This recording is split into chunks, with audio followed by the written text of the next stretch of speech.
time, yeah, making a difference, one cup at a time. Yeah, this is tea time, yeah, making a difference, one cup at a time. Tea time. So be sure to grab your tea, grab a seat, and tune in to Miss Liz. Tea time, making a difference, one cup at a time. Tea time, yeah. Tea time, time.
Well, welcome. We are here at the last show of this week and the last show of May.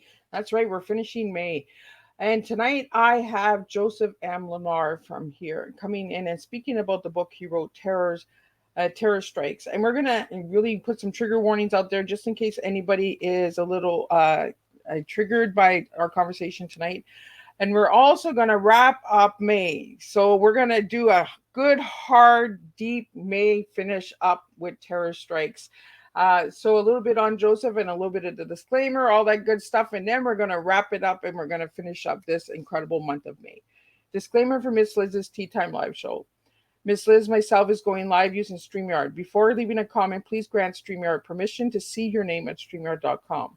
Please be advised that the content brought forward for any Tea Time show hosted by myself, Miss Liz, is always brought forward in good faith. However, may bring forward dialogues and opinions that are not representative of my platform.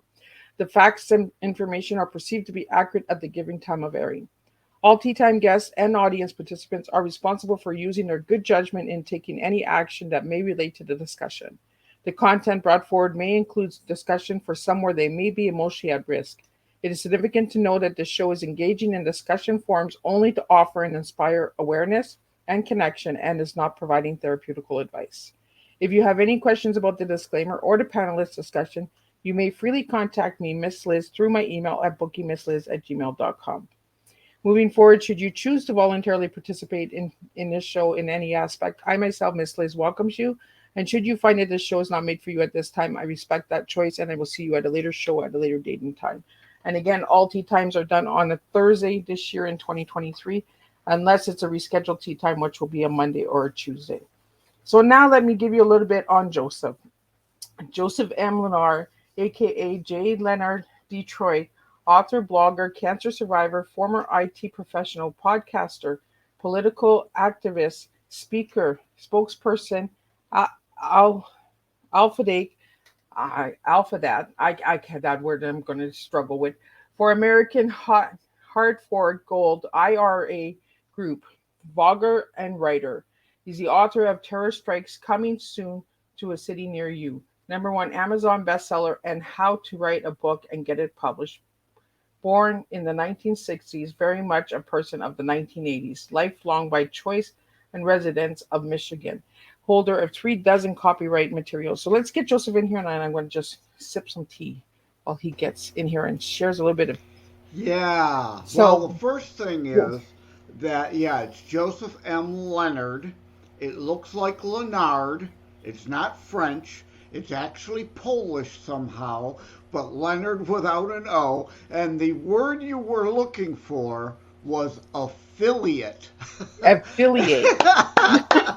I was just like, sometimes my tongue just twists. I'm like, I can't say it. I'm not even going to try. No, I'm also co-host of Savaged Unfiltered, and we were recording a show the other day, and I couldn't get the word reciprocate or reciprocity out of my mouth. I'm like blah blah blah blah.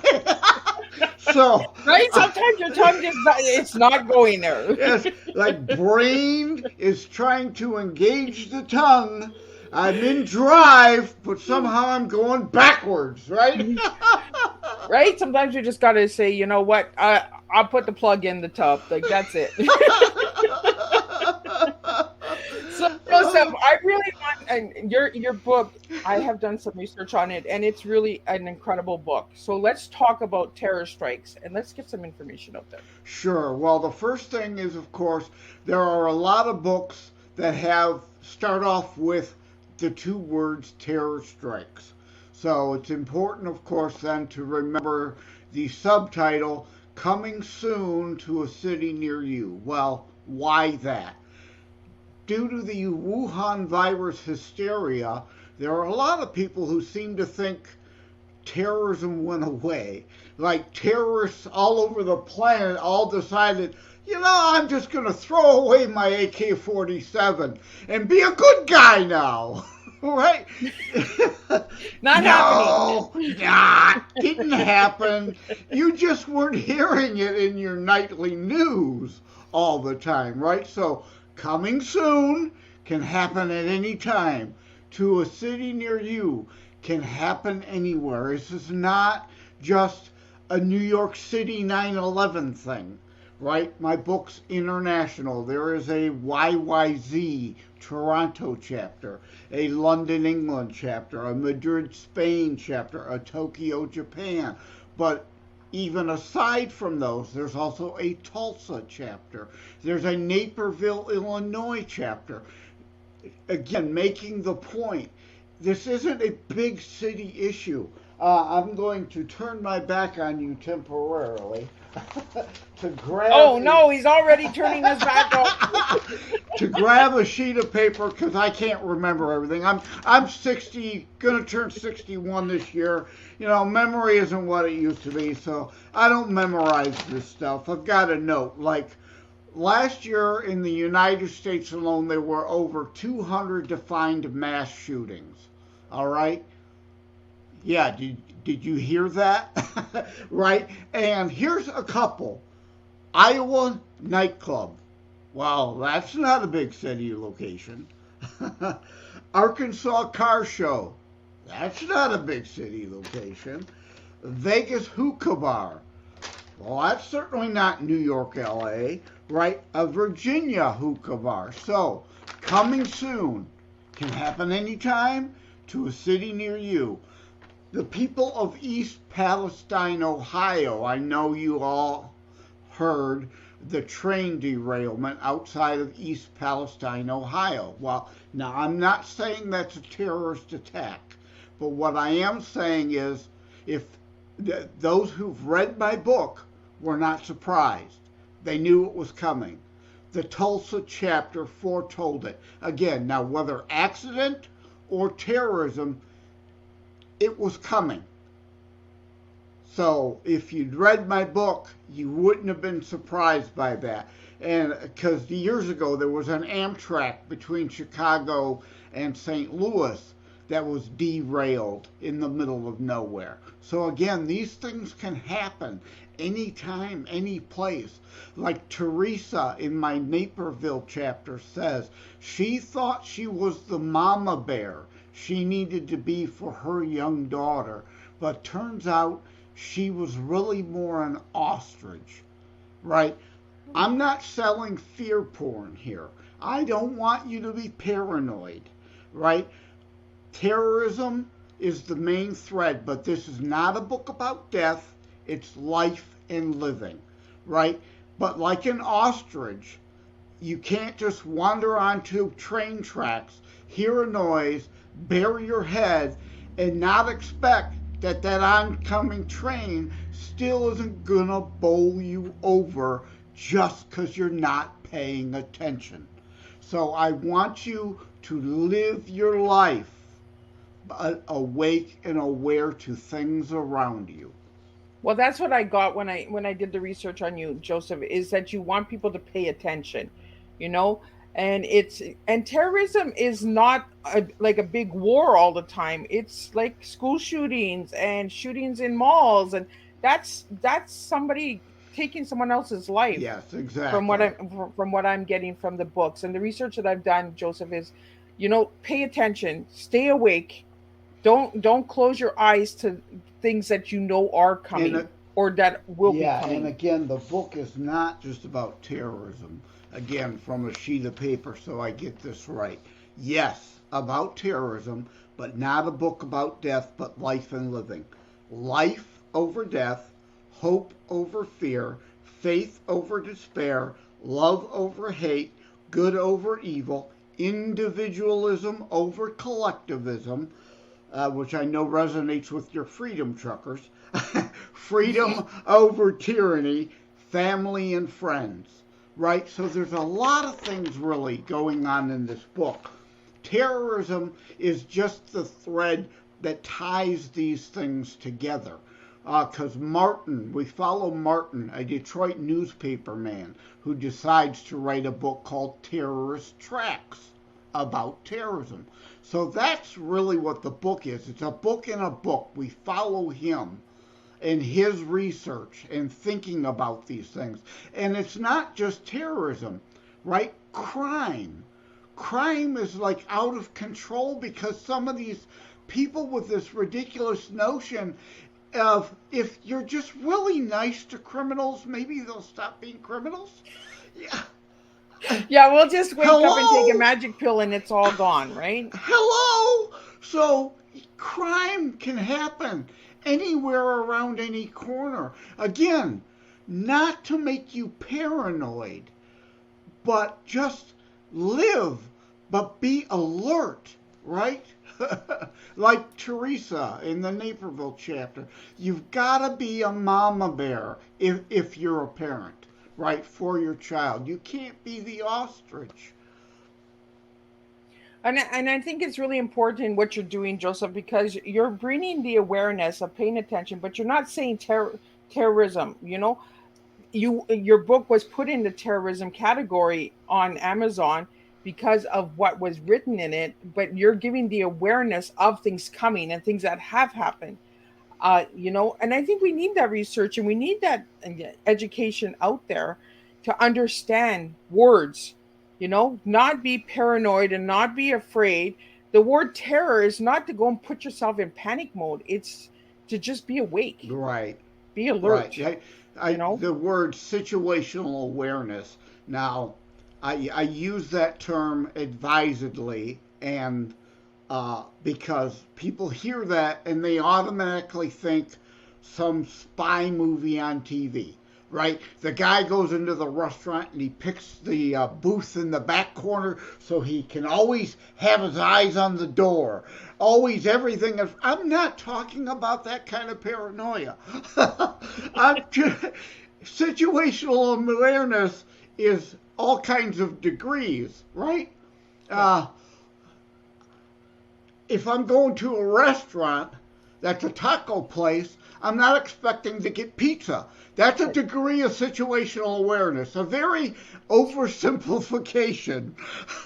But I like the way you put that in there, Joseph. If you're going to Taco Bell, you're not getting pizza. You're getting a taco. But, people don't think of that, though, until I put it in those simple terms. But I've been writing my whole life, so, I think in that way. And, people don't necessarily think it that way. And until it's presented to them, then it's like, oh, yeah, of course, yeah. Yeah. That's common sense. But nobody quite put it that way before. Well, we have to stop being so serious. We need to be alert and awake, but we need to lighten up a little bit. I am so glad you said that because, I joke. Like, I was joking about your tea. Number one, I don't do tea. I don't do coffee. This is Soda Stream root beer. So, because I don't buy soda from the store. I have a soda stream, so I take good, clean water, you know, put it through the CO2 system to give it the bubbles and add the flavoring. So I don't have all that caffeine and sugar and high fructose corn syrup and all that nastiness. Yeah. But I forgot where I was going with this. That's okay. Just spill it like a good old messy tea. But since, because one of your things you had T, T for past, E for present. Okay, there's an E in there, but A for future. Now I know you spell some things funny up there in Canada with the French influence. Well, we put but that there's A no in A in future any way, shape, or how. But no, but seriously about not being serious. Terror strikes coming soon to a city near you. There is a chapter called Comic Relief. I make the very point. Very serious book. A whole lot of serious stuff going on around you. But you've got to maintain a sense of humor. Yep. Right? Or you'll go to. crazy. You'll be balled up in the corner, sucking on your thumb in the fetal position, crying, oh my God, oh my God, oh my God, all the time, right? We don't want that. I don't want that for you. That's why there's a comic relief chapter in my book. And Joseph, when I asked you to describe yourself as one word to describe yourself, you gave me the word jokester. Oh. And you've been doing that all week with me. You've been a jokester all week with me. Yeah. Well, behind the scenes, for those of you, I got Liz to sign up for Retalk, which is a social media platform out of the UK. I'm on 15 different platforms because I don't believe in adhering myself to one audience. Yep. You know, I want to speak to as broad a group and a wide a variety of people as possible. So I introduced Liz to Retalk. And yeah, we've kind of been joking and teasing and going back and forth on Retalk. So yeah, at J. Lenard Detroit on virtually any social media platform except Twitter. That account is still perma-banned. I'm still arguing with Elon to unban me. But most platforms at J. Lenard Detroit, including Retalk, and you are Ms. Liz's Teatime on Retalk, right? Yes, I am. And that's what I mean. Like my guests don't just meet Miss Liz, on the day of interview. They meet me during the week, months ahead.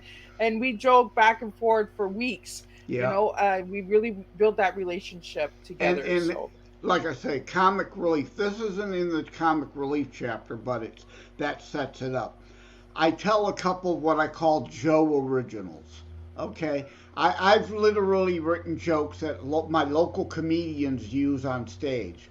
They don't use this one, but it'll be obvious once you hear it, and it's in the book. So here's a bit of a small spoiler, tease, right? But to make the point, even bad humor is good for you, right?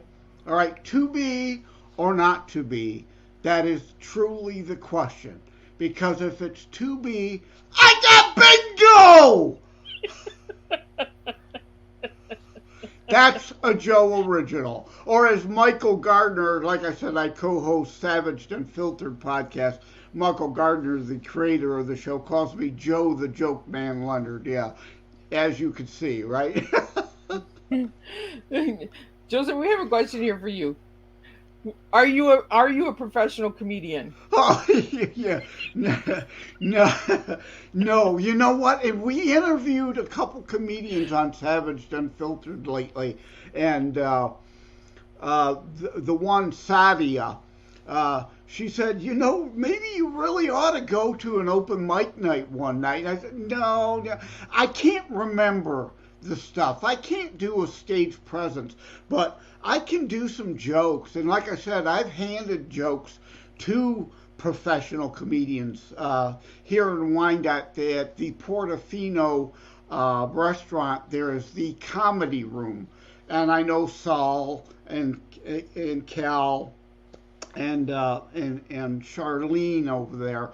So they've used some of my jokes. So yeah, I mean, I love humor, especially bad puns, as you know from Retalk. You've seen plenty of them. Yes, I have. I cannot resist a bad I'm pun. coming for you. Don't worry. I'm coming. I'm coming in low, and I'm going to win that race.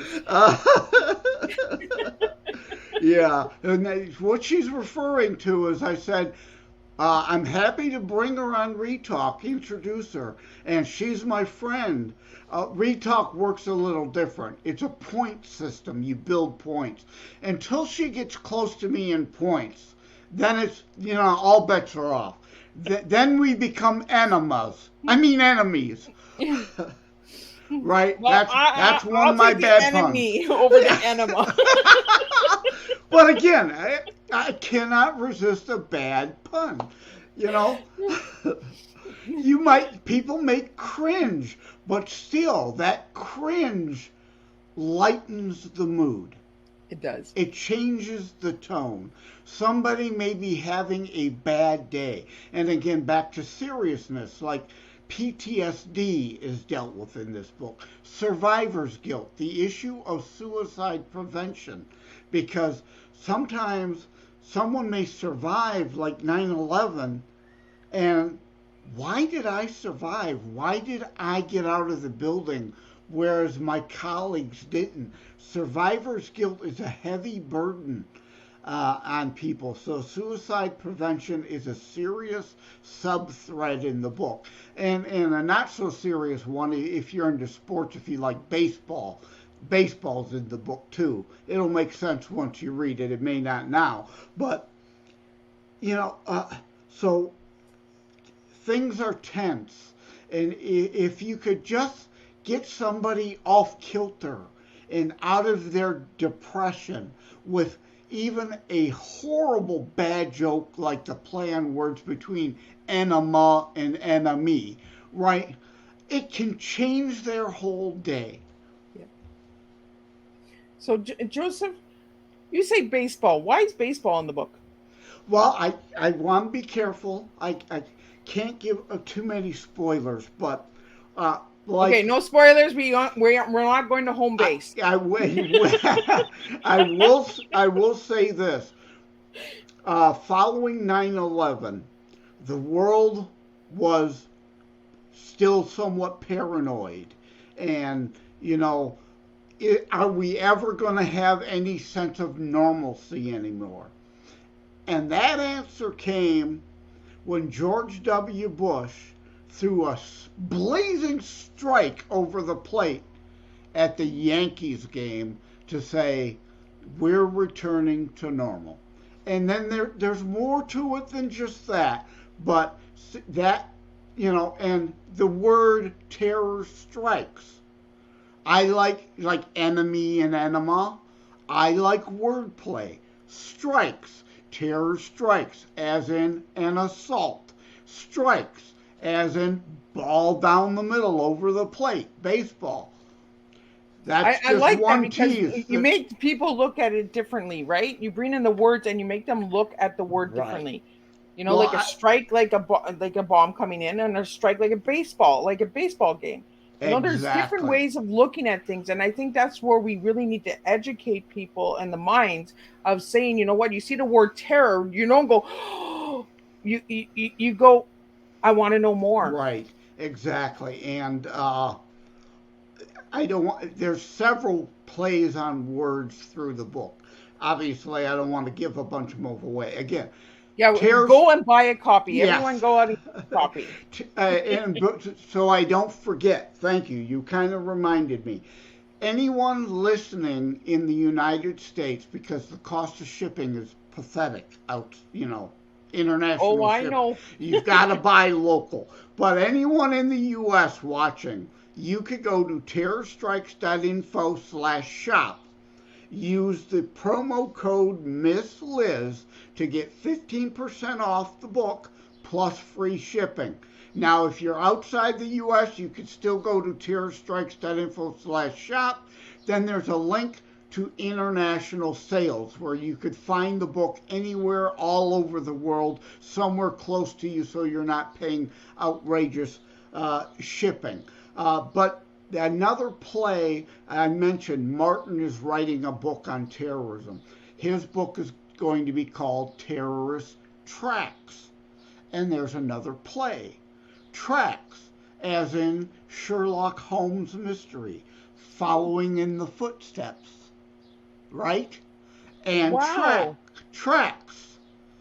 There are a lot of attacks on railways. That is so true. That is so true that we don't speak of. We don't Tracks. talk about. But my book goes into that. So you've got tracks. And the other thing, I hope people see a theme here. Terror strikes coming soon to a city near you. It's not a Rambo blood and guts shoot 'em up. If you want to watch Rambo, go and Yeah. go to Netflix. This is a book to make you use your brain. This is an intellectual pursuit in reading.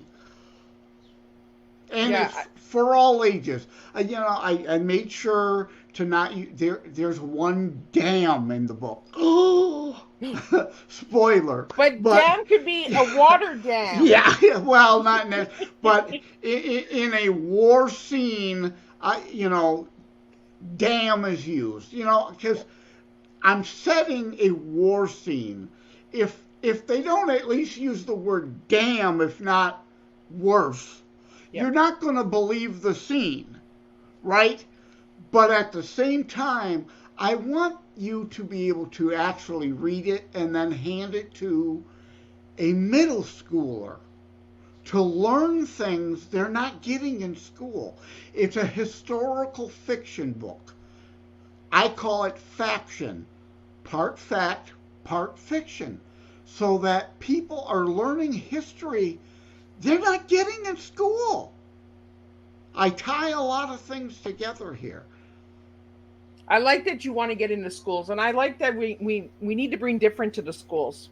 The schools are all over the place. They're a mess. Yeah, they're a terror. There's a terror right there. Yeah, you know why this book won't get in schools? There's no porn in it. They're too busy peddling porn on children in schools these days. I mean, I don't care what you want to do at your house. Leave the children alone. Exactly. I'm with you on that one, Joseph. 100%. We need to start educating the kids' minds with history, with real good education. Life skills. The life skills are gone out the window. Budgets, finances, and nobody knows how to do anything anymore. Yes, I write blogs too, and that, and several times I've gone off on the issue of education. So I happen to have this handy. I'm going to read this one particular paragraph that I often repeat. In the USA, the indoctrination factories and or other supposed free society systems are peddling radicalism, raunch, perversion, racism through CRT, and anti-Americanism, the new R's. Why do I say that? Right? We used to educate the 3 R's, we used to call it. I say it's the core R's. To our entitled, lazy, participant trophy, overblown, self-esteem buffoons, know-nothing brats. Meanwhile, China is teaching their children the traditional R's: reading, writing, arithmetic, history, science. See what I did there? The R don't belong there, but I put an R in. I see what you did, because I know how you like to joke around, So for the listeners out there and the ones that will watch the replay later, Joseph, he's a jokester. Let's just have some fun. Let's just laugh a little. We don't always have to be so serious. But we do have to be serious about education. This is a serious, education system needs to change. But in that joke, there's an important point. Our kids are not learning anything. They're too stupid to know there is no R in science. It isn't science. So I go on to further say kids are so dumb they wouldn't know the R doesn't belong there. Or virology, right? No R belongs there either. Rather than genderism, honor, respect, work ethic. Those things are being taught by our enemies. But we're teaching our kid everybody gets a trophy. You're special no matter what. And they're not prepared for the real world when the time comes for them to join it. That is so true. You know, you're hitting on some really good points. And I think now is a good time, Joseph, to ask you what your tea is, because I think you're all fired up and I think you're going to spill a real messy tea here with me. well, like I said. What are you giving me? What 3 words are you going to give me? Because I'm ready for you. I've got them. I figured them out. I wrote them down. Because I knew you would. I told you. Like I said, I'm going to turn 61 this year, so the memory isn't always great. But as Michael Gardner of the Savage Unfiltered podcast that I co-host with on occasion, he says, he a lot of times he's got to say, shut up, slow down, put a comma in there somewhere, put a period in there somewhere, because I do, I get 1,000 things running through my brain and they just kind of flood like a tidal wave out my mouth all at once. I told you, you're just a big old mess. You just make a big old spill of tea. Yeah, I get going 100 miles a minute. It's like, that's why people need to listen to the podcast usually several times. You might have missed something. So, because you might have missed that R. Right, one of my R's. Right, there were a lot of extra R's in there. Did you catch them all? There will be a quiz following the show. Miss Liz is going to put a test out to see how many people caught that extra R. But yeah, T, trust, right? It takes people a while over time to learn to trust someone. Ronald Reagan, one of my idols, once said, trust but verify, right? Look things up for yourself, confirm things. Who is honest? Who is a liar? It takes time to learn that trust and to build a trust. And the E, enlightenment. And I don't necessarily mean that in a spiritual, religious way, but knowledge, like we spoke of, right? Learning things. Don't just accept. It goes back to trust. If I tell you the sky is blue, don't believe me. And really, I'm being serious. Yep. Don't believe me, because it isn't. That's a scientific misnomer. The sky is black. The natural state of the sky is devoid of all color, blackness. That's why when you look up at night, you see the real sky color. It looks blue on Earth, from Earth during the day because of refraction and reflectivity off the planet's waters. Mars sky would look red for the refraction of the red clay, right? Black is the absence of all color. Think of a prism, right? You shine light through it, yep. You see all those colors, because light is the presence of all color. So, and my A, I didn't forget where I was going this time. I'm waiting for the best. A goes back to both trust and enlightenment, the advancement of knowledge. That's why my book is historical fiction. I could have just written fiction, but the way I see it is having historical actions in there teaches people things they may have never learned or have forgotten. And it also lends credibility to my fiction, because it's tying a fictional set of scenes in with historical past real scenes. So to me, hopefully, when you're reading it in your mind, it sells it, right? Because you go to a movie and you have to suspend reality. Well, I don't want you to suspend reality. All those fake stunts and what, all that action stuff to, it's like, no, yeah, that could never happen, right? But they expect you to suspend belief, all reality around you. I don't want you to do that. I want you to stay rooted in reality when reading my book and come away with, again, that situational awareness in more than one sense of the word. So, Joseph, we have a question here. How long is the book? Oh, good question. Good question. It is 286 pages technically. All right. That though includes an introduction, a foreword, the table of contents, and all that stuff. The book itself, the chapters that make up the story, are about 250 pages. And there's a reason for that, too. We're dealing in a time where pocketbooks are tight. I know that. I recognize that. I myself have been on disability since 2004. I know what inflation does to one's budget.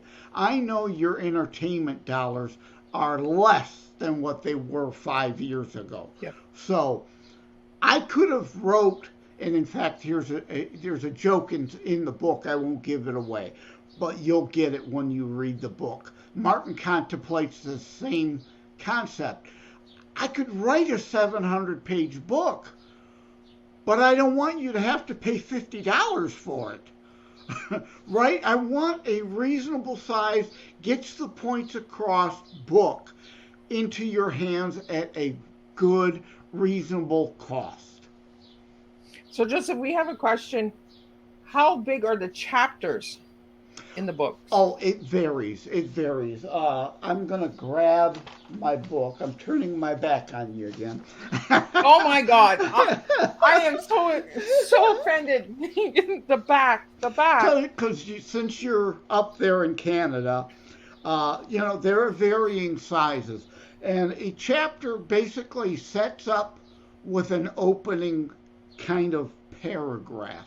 And I will read the YYZ, which everyone, even if they're not from Canada, should know is the Toronto Airport, which comes from the rock band Rush. Well, that's an instrumental tune. So I opened the YYZ chapter with another Rush song. Wish them well. Spirits turn bitter by the poison of envy, always angry and dissatisfied. Even the lost ones, the frightened and mean ones, even the ones with a devil inside. All that we can do is wish them well. Is that fitting for a book on terrorism? That is really good. But that doesn't really answer. It doesn't really go with the title. When you open it, it brings you to a different direction. Right. And it sets up that chapter for Toronto. And but yeah, they're varying lengths. Some are maybe only 5 pages. I don't think there's one that's only 5, but just to pull a number out of my head, and 9/11 is the longest chapter, which would make sense since it's the preeminent terrorist attack of our times. Yeah. But even then, I could have broke that up. I wanted to get it out last year. I could have taken another year, 2 years writing this book, because one thing I thought of was acute. We talked about wordplay. I was thinking about putting a hidden gems for people who like Easter eggs. Okay, I was thinking 9/11 could have been the 9th chapter and 11 pages long. And see how many people would have caught that. And that's really interesting, though, Joseph, because we need to start doing that, putting these secret gems in to see if people are actually paying attention. you know? But again, that kind of reinforces. Now, I don't want to play this up too much. I don't want to make this sound. Again, this is an all ages book. So it's written so that a middle schooler can read it. You don't have to be a PhD intellect to read this book, right? I want to be careful, but it comes from an intellectual point of view. And the other thing, too, was Madrid happened on 3/11. That would have been chapter 3 and 11 pages long had I had more time to play with it, you know. But I didn't want to take another year because here's a behind the scene you don't get too many places. I actually started this book in 2006. Wow. Yeah, it came to me as most of my writings. Everybody, you know, my other book is How to Write a Book and Get It Published, right?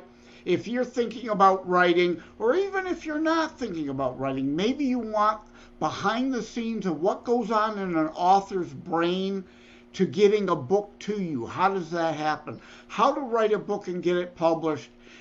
Hints, Tips, and Techniques is kind of like a behind-the-scenes book for you. Or if you're looking to write and publish, it'll be a guidebook. But yeah, Terror Strikes came to me like most of my writings. Everybody's motivations and inspirations are different. And I go into that in How to Write a Book and Get It Published, right? But for me, my writings generally come to me in a dream. And this came to me in a dream in 2006. I spent 7 or 8 months writing it in 2006. I had a beginning, I had a middle, I had my ending. This has to be my ending. This book has to end that way, but there were some in-between pieces that just weren't right. So I figured I'd set it off to the side for a little while, you know, and you know, time went by, we moved on to other projects, and lo and behold, in 2021, the dream came back. Wow.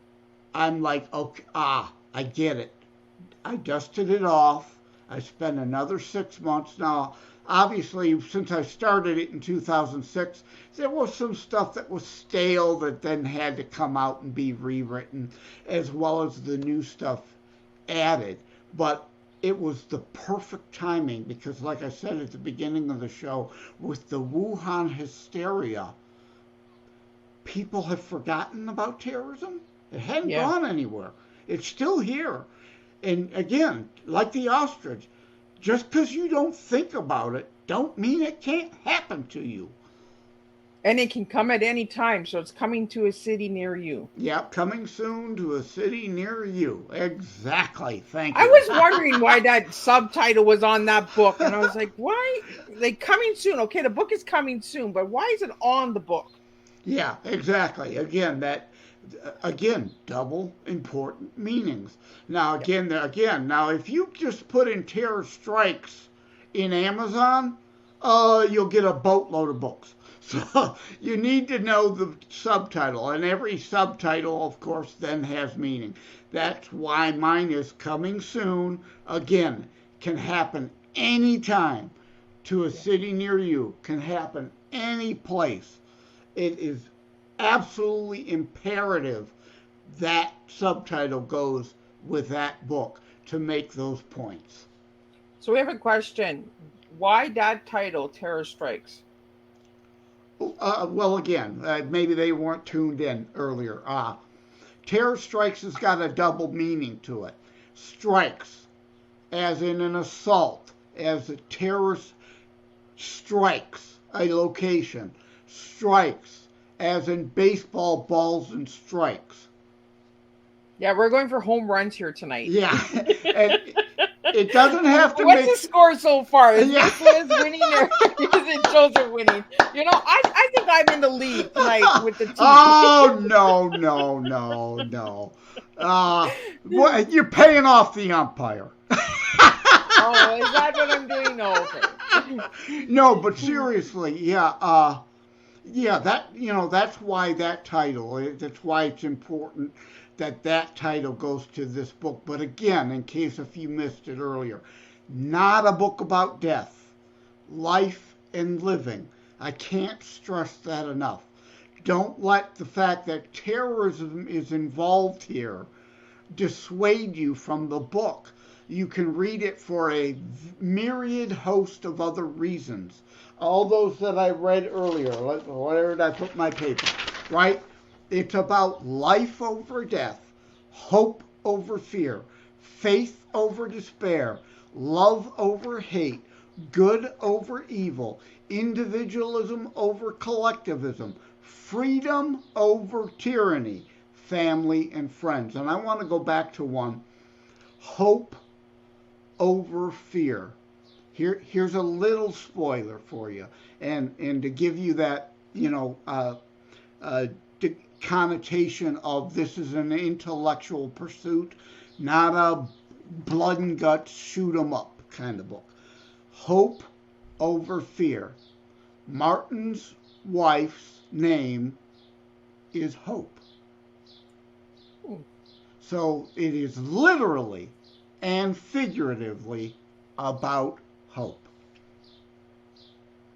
Those are the kind of things I want to, that's the kind of imagery I want to evoke in you. And I want everyone who's listening and who will share this tea time and listen to the replay. Listen to this tea time over and over again. You're going to get little tidbits. You're going to get those extra R's. You're going to get those little jokes, and you're going to understand why we're doing this tea time tonight, why we're expressing and bringing that education to the table of terror strikes, because we look at words and right away we go to what society and systems have told us to feel. We're here tonight and we're going to bring you a different way of terror. And in the beginning, if you watch the beginning of the tea time, you see the video where Miss Liz puts no terrorism. It means no closing your eyes. Like, leave your eyes open, pay attention, be alert. When you hear the word terrorism, what do you think, Terry? Joseph? Oh, there's a Terry out there that wants to talk to you tonight. You just go and rest yourself. Yeah. There's no Terry anywhere in my family, so. I know, right? But no, you so brilliantly, which is why you're a host, led me down a path I needed to go down. We needed to go down. That's another point here. The terrorism and the double meaning and yes, don't close your eyes. That's one of the points. I've said it several times. I don't want you to be paranoid. I don't want you to let them win. They win if you are terrorized. Don't allow it. Know it happens. Know it's a part of life now. Know it's around you. Know it's going to happen. But don't panic when it does. Yep. Be alert. If you're alert, there's no panic needed. We really just need to look at words differently. When I hear the word terrorism, I'm just get alert. Something's coming. Yeah. Don't be afraid. I don't want you to be afraid. Again, I use the term fear porn because you see that on the nightly news. That's all they do. Peddle fear porn to get you to tune in. What am I supposed to be afraid of today? What went wrong today? Which reminds me, since you're up in Canada, Anne Murray. You know who Anne Murray is, right? Yes, I do. After we're all done here, I urge you all to go to YouTube. Hopefully you're watching on YouTube. Look up Anne Murray, A Little Good News Today. Great song. We could all use a little good news today. And this is about not allowing others to terrorize you. And you did, and I heard somewhere along the line, Joseph, that you said that I got a point. So I think I'm in the lead. Oh! I did. I paid attention. I shot myself in the foot with that one. Yeah. Good one, Liz. Good one. I just slid in for a home run. You see how I did that? Yeah, you got the better of me on that one. Yeah, I set you up for that. I was the Martin to your Lewis. Yeah, for I those who told you, will I get come it. in slow. I'm gonna win. Yeah. I win my race. Yeah. So Joseph, Joseph, I want to get into the color red. You have your name in red. The books are in red and black. Your favorite color is red. So why red? Yeah, that's a good question. I don't know. It's just kind of always been.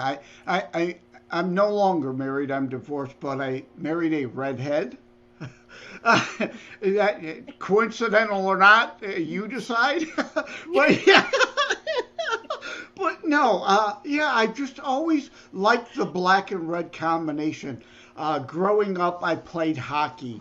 A lot of the hockey teams we played on, my dad was a coach for a lot of them, and he was tired of the same old blue and white, green and white color schemes. So his teams would always have a black and red themed jersey. And you would always know that it would work because no other team would have that. They'd always have the lame, I'm going to call them, color schemes. So, and we'd have these mean, menacing black and red jerseys. Blood and guts, right? Coming for you. Be aware.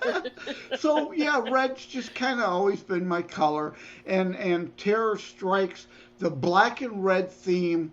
As we were going through the different imagery, just fit really well. And yeah, my name's in red again, just because it's matching the books. And if you could see this on video, that's part of the Detroit cityscape behind me.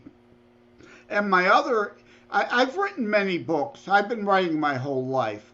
My father was actually the founder and lead singer and accordion player for Ted Lenard Jr. and the Polka Kings. And yeah, you could go find their albums, even or an 8-track. Are you taking me dancing now?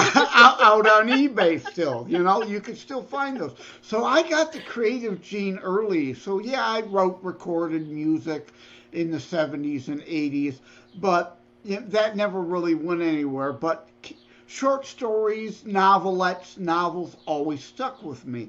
But I only have 2 international books out right now, even though I've written many. Terror Strikes coming soon to a city near you.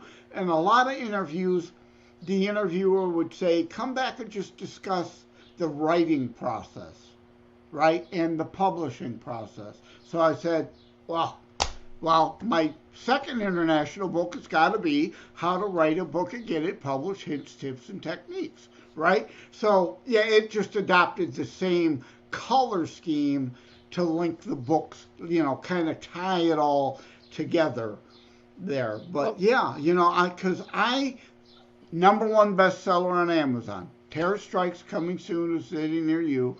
#1 Amazon bestseller. Got to get that in. I'm proud of it. I earned it, so I'm going to say it.